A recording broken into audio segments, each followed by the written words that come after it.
नमस्कार मित्रों, मैं हूं उदय सिंह शेखावत और हम पढ़ेंगे आज किडनी के विषय में, जिसे हिंदी में वृक्क या गुर्दा भी कहते हैं। किडनी की आकृति सेम के बीज की तरह होती है और यह गहरे लाल या भूरे रंग की संरचना होती है।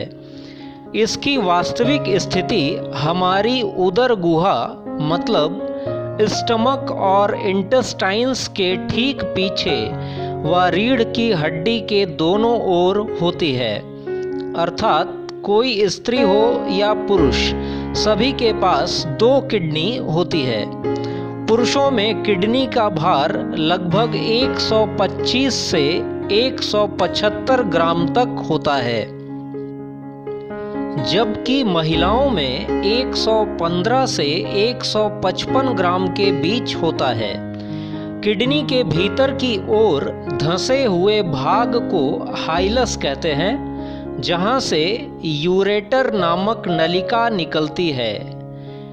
इसकी लंबाई 25 से 30 सेंटीमीटर तक होती है। इसका कार्य मूत्र अथवा यूरिन को ले जाकर मूत्राशय या यूरिनरी ब्लैडर में पहुंचाना होता है।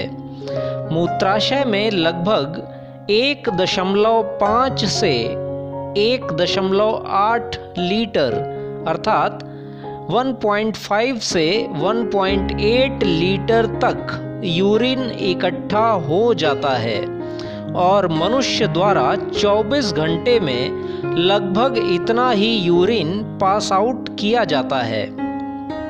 यह प्रश्न रेलवे, यूपी पुलिस एवं लोक सेवा आयोग की कई परीक्षाओं में पूछा भी जा चुका है।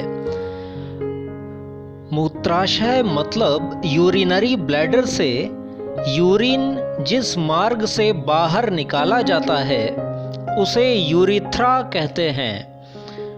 इसका अगला भाग पुरुषों में पेनिस और महिलाओं में वेजाइना कहलाता है। ये दोनों ही यौन अंग या प्रजनन अंग भी हैं। यदि हम किडनी के कार्य या फंक्शन की बात करें तो इसका कार्य रक्त अर्थात ब्लड को शुद्ध करके उसकी अशुद्धियों को यूरिन के रूप में शरीर से बाहर निकालना होता है। सामान्य अवस्था में दोनों में से कोई एक ही किडनी कार्य करती है। इसे हम पता भी कर सकते हैं। आइए जानते हैं कैसे। हमारी नाक में 2 छेद होते हैं जिन्हें नॉस्ट्रिल्स कहते हैं। सामान्य रूप से एक नॉस्ट्रिल से श्वास आसानी से अंदर व बाहर आती जाती है और दूसरे नॉस्ट्रिल से थोड़ी कठिनाई के साथ आती जाती है। तो बस जिस नॉस्ट्रिल से श्वास आसानी से चल रही हो तो समझ लीजिए उसी तरफ की किडनी फंक्शन कर रही है। मेहनत का कार्य करते समय अथवा दौड़ते या सीढ़ी चढ़ते समय हमारी दोनों नॉस्ट्रिल्स से श्वास आसानी से व तेजी से चलने लगती है और इस समय दोनों ही नॉस्ट्रिल्स पूरी तरह खुल जाते हैं। तो इस स्थिति में दोनों किडनी एक साथ कार्य कर रही होती हैं, क्योंकि ऐसी दशा में हमारे अंगों को अधिक शुद्ध व ऑक्सीजनेटेड रक्त की आवश्यकता पड़ती है।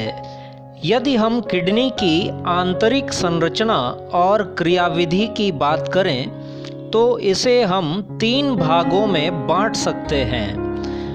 जहां से यूरेटर निकलती है उसके पास वाले भाग को पेल्विस या शीर्ष गुहा कहते हैं। यह फनल या कीप नुमा भाग होता है। किडनी के बाहरी ठोस भाग को कॉर्टेक्स या वल्कुट कहा जाता है, जबकि मध्य का भाग मेड्यूला कहलाता है। इस भाग को आसानी से पहचाना जा सकता है क्योंकि इसमें कई लाल रंग के त्रिभुज के समान संरचनाएं होती हैं जिन्हें पिरामिड कहते हैं। पिरामिड्स में असंख्य बारीक नलिकाएं होती हैं जिन्हें नेफ्रॉन्स कहा जाता है। नेफ्रॉन ही किडनी की इकाई होती है। इन्हीं से जुड़ा एक बोमेन कैप्सूल होता है जिसमें चौड़ी नलिका से ज़्यादा मात्रा में ब्लड अंदर आता है, परंतु आगे की नलिका पतली होने के कारण दूसरी ओर से ब्लड का निकल पाना बहुत कम हो जाता है, जिस कारण चौड़ी व पतली दोनों नलिकाओं के मिलन स्थल पर, जिसे केशिका गुच्छ या ग्लोमेरुलस कहते हैं, वहाँ प्रेशर या दबाव उत्पन्न हो जाता है, जिससे नलिकाओं का जाल फैल जाता है और उनमें उपस्थित छिद्र खुल जाते हैं, जिससे रक्त में मिले यूरिया, यूरिक एसिड, क्रेटिनिन आदि अशुद्धियाँ छनकर जल के साथ नीचे संग्रह नलिका में आ जाती हैं। यह छना हुआ पदार्थ ग्लोमेरुलस फिल्ट्रेट कहलाता है और यह क्रिया डायलिसिस या अल्ट्राफिल्ट्रेशन या फिर हिंदी में इसे अपोहन भी कहते हैं। यदि अशुद्धियों के साथ छनकर ग्लूकोज भी संग्रह नलिका में आ जाता है तो इसे कुंडलित नलिका द्वारा दोबारा एब्जॉर्ब करके शुद्ध रक्त में मिला दिया जाता है। यह क्रिया पुनरावशोषण मतलब रीएब्जॉर्प्शन कहलाती है। इस प्रकार संग्रह नलिका में शेष बचा हुआ पदार्थ यूरिन या मूत्र होता है, जिसका पीएच मान 6 होता है, अर्थात यह हल्का अम्लीय होता है। कभी कभी कम पानी पीने से अथवा मांसाहार का सेवन अधिक करने से या फिर कच्चा टमाटर अथवा सब्जी में बैंगन आदि अधिक खाने से किडनी में अथवा यूरिनरी ब्लैडर में स्टोन बन जाता है, जिसे हिंदी में पथरी कहते हैं। इसका कारण किडनी अथवा यूरिनरी ब्लैडर में कैल्शियम ऑक्जेलेट के क्रिस्टल्स का जमाव हो जाना होता है।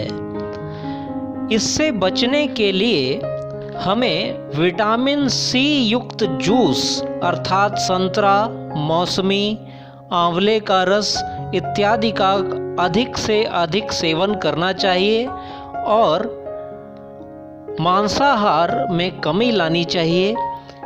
इसके अलावा हमें पानी की अधिक से अधिक मात्रा अर्थात दिन भर में 8 से 12 गिलास तक पानी अवश्य पीना चाहिए। अल्कोहल अर्थात शराब के सेवन से किडनी के खराब होने का खतरा बढ़ जाता है और स्वास्थ्य पर बहुत बुरा असर पड़ता है, अतः इसका सेवन बिल्कुल नहीं करना चाहिए।